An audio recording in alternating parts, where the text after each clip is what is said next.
And we're back. All right.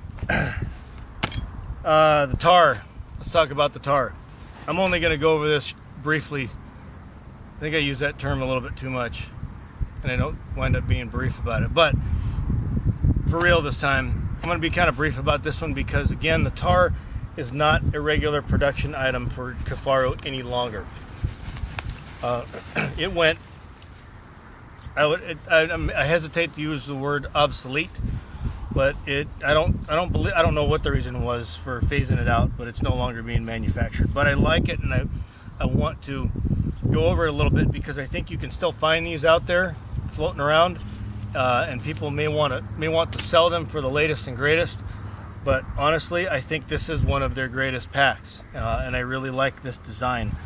Now, it's 3,400 cubic inches. Right now I have a 12-degree sleeping bag in it, plus my sleep system kit, which includes, well, right now it's the super tarp and the annex as well, but there's also a pillow and a bivy sack and a sleeping pad, whatever.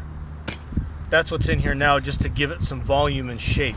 But just to kind of give you an idea of some features about this and why I think this is a valuable pack. First of all, it's 3,400 cubic inches, which doesn't sound like a ton relative to the crater that's 8,000. Okay, but it's enough to fit a lot of what you need, nothing you don't, and since it's a top loader only, it's not so deep that you're like in up to your shoulder trying to find what you need at the bottom. So it doesn't necessarily need an access point, a zipper, or a whatever on this. I guess that depends on what you're using it for, but for my purposes, I don't need that. What it does have that I do like is an extreme amount of versatility. So with this pack alone, given the right belt pouches and external pouches, I can double the volume capacity of this pack. Okay, so that gives me an extreme amount of versatility. Right now it is mounted to a 24-inch duplex frame, and I did that just to demonstrate so that it's on a frame. This is a frameless bag only, so it has to be attached to some form of frame. Whether it's the duplex light, ultralight, which is their current, I guess, top of the line model, I don't know, or the tactical frame, I believe it's called, which is really like duplex 2.0, with some different padding and different configurations of the frame and the frame sheet. So regardless, it's got to be attached to a frame. Okay, so it attaches using this Hypalon sleeve that's up here now. They've gone to a different material now for the top of the newer packs, but this is still super bomber. Hypalon sleeve up here fits over the top of the frame sheet, and frame stays here, and then it attaches with 3-bar sliders through a couple of plastic tab loops at the bottom. It's got 3 compression straps, so one right up here at the top below the lid, one mid-body, and one at the bottom. These are not attached right now because I don't have the female buckle ends, but those female buckle ends would attach to one of these frame loops that are right here sticking out wherever you need to, and then you're just going to lash that compression strap to it. Okay, so 3 compression straps per side, no compression straps down the center, which is one of the big changes that they've made to this style of pack in current configurations or current generations of it. But what this does have also are these little mounting points all up and down each side and down the center. So 1, 2, 3, 4, 5 that I can see right here. Okay, 5 there, I would imagine, 5 up the center of the pack here, and then 5 over here on the other side. Now what does that mean? Well, that means that I can take this spotting scope spotting scope pocket and attach that right here up the center of the pack. Or I can take 2 of these and mount one on each side, and now I have all that volume that I can fit a spotting scope, tripod, puffy jacket, rain gear, gloves, whatever, shit ton of stuff will go inside each one of these pouches. So I can run that up the center. Or I can use any of these belt pouches. So here's a medium and here's a small. These belt pouches can mount right here and say right here, or right here on the side and right here on the side, or whatever it is. Now, given what I have here, there's probably actually 6 of these up the side, because I believe I can mount 3 of these belt pouches up each side of the pack if that's what I wanted to do.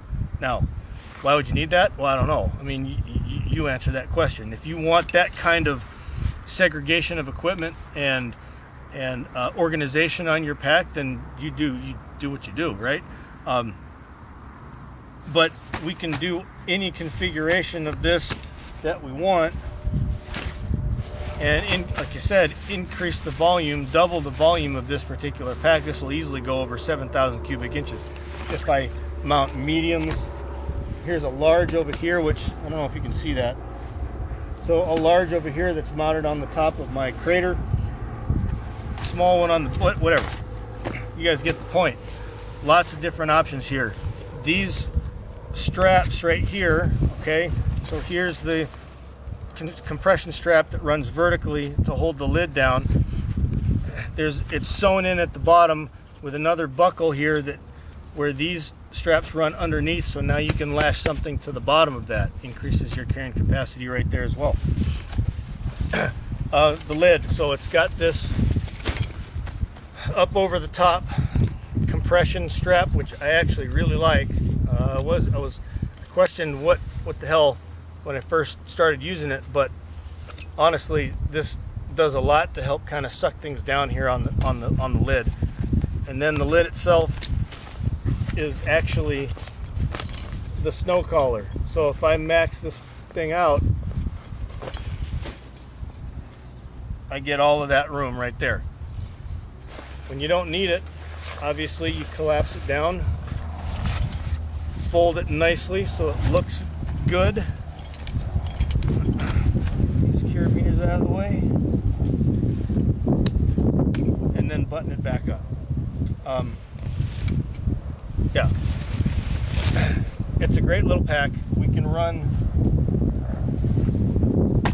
an actual lid on this if I want to. This is the guide lid. I can run that guide lid. The guide lid alone is 1,200 cubic inches. Okay, so it's a third of what the entire pack is just in the lid itself. So right now I'm at 4,600 cubic inches. 4,600 with just the lid alone. Then you start adding these other pouches. Works with the organizer guide lid as well. Obviously, any of these lids are going to work.